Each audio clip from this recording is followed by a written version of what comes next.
राम राम। मेरे गांव के एक चाचा हैं। कुछ वर्ष पहले वो अपनी आजीविका के लिए गुजरात गए। वहाँ पर उन्होंने एक काम पकड़ा कारखाने वगैरह में और ठीक ठाक पैसे कमाने लगे।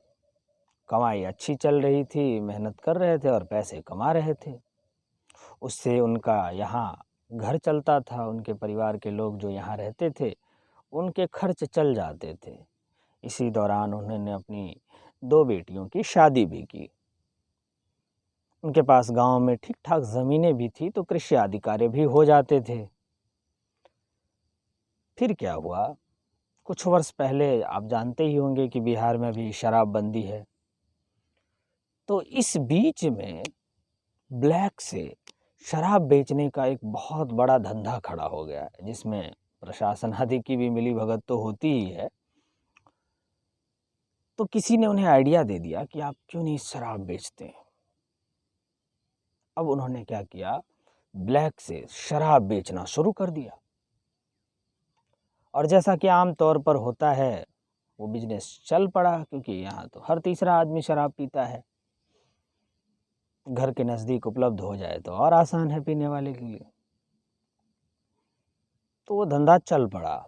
उसमें उनके बच्चे, उनके फैमिली के अन्य मेंबर भी इन्वॉल्व होते गए। उनका बच्चा भी लगभग बिगड़ ही गया, क्योंकि वो बच्चा दिन भर शराबियों के साथ उठना बैठना होता है उसका। खैर, कमाई बहुत अच्छी हो गई। आम किसी भी नौकरी से या किसी भी वो काम को जिसको वो कर सकते थे, उससे कई गुना ज़्यादा पैसे कमाने लगे वो। फिर क्या हुआ, पिछले दिनों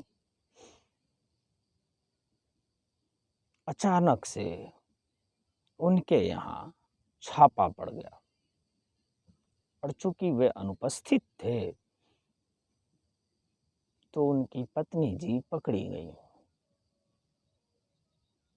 कई लोगों ने उनकी पत्नी के प्रति बड़ी संवेदनाएं व्यक्त किया है, महिला को पकड़ लिया। लेकिन गौर करने वाली बात ये थी कि जब तक उस व्यक्ति ने उस 2 नंबर के धंधे को किया, उसके घर के किसी भी मेंबर ने या समाज के किसी भी व्यक्ति ने अपनी मजबूत आवाज़ के साथ उसका विरोध नहीं किया। उसे ये नहीं समझाया कि ये काम गलत है, गैर कानूनी है, इसे मत करो। क्योंकि आजकल जो समाज का पैमाना बन गया है किसी चीज़ को देखने का, उसमें सर्व कष्ट हरे लक्ष्मी वाला मामला है कि अगर आप पैसे कमा रहे हैं, धन कमा रहे हैं, तो आपके सारे कष्ट का हरण हो जाएगा। लेकिन वास्तव में ऐसा होता नहीं है। अब देखिए, इनके साथ ये हो गया, इनकी पत्नी जी पकड़ी गई और पूरा हलचल मच गया। समाज में अपमानित होना पड़ा सो अलग, पकड़े जाने का कष्ट हुआ सो अलग, छुड़ाने में जो पैसे लगेंगे सो अलग। इसलिए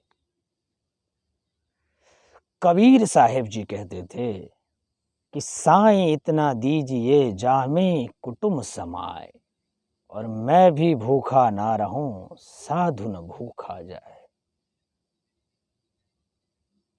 कबीर साहिब जी जानते थे कि लोभ जो है व्यक्ति के पाप का कारण बन जाता है।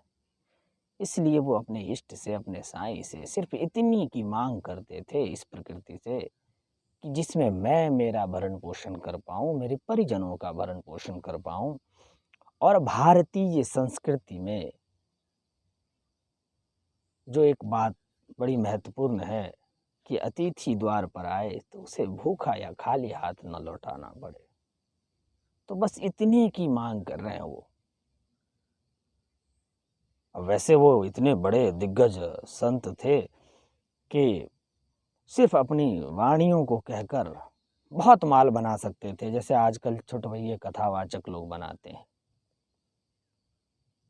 लेकिन उन्हें इस बात का भान बड़ी अच्छे से थी, बड़े अच्छे से, बड़ी भलीभांति वो जानते थे कि व्यक्ति लोभ में पड़ा और ये सांसारिक चीज़ों का जो मोह है यह कभी समाप्त होने वाला नहीं है। इसकी कोई आखिरी सीमा नहीं है। कि इसे पा लेने के बाद आप ठहर जाएंगे, आप शांत हो जाएंगे, आप मुक्त हो जाएंगे। इसके लिए तो एक आंतरिक शक्ति की ज़रूरत होती है, एक आंतरिक जागृति की ज़रूरत होती है। और उसी जागृति को समझाने के लिए उन्होंने इस दोहा को कहा था कि साईं इतना दीजिए जामे कुटुम्ब समाए, मैं भी भूखा ना रहूं, साधु न भूखा जाए। आज के लिए इतना ही। फिर मिलेंगे नए वीडियो में नए विचारों के साथ। आप सबको प्रणाम। राम राम। राधे राधे।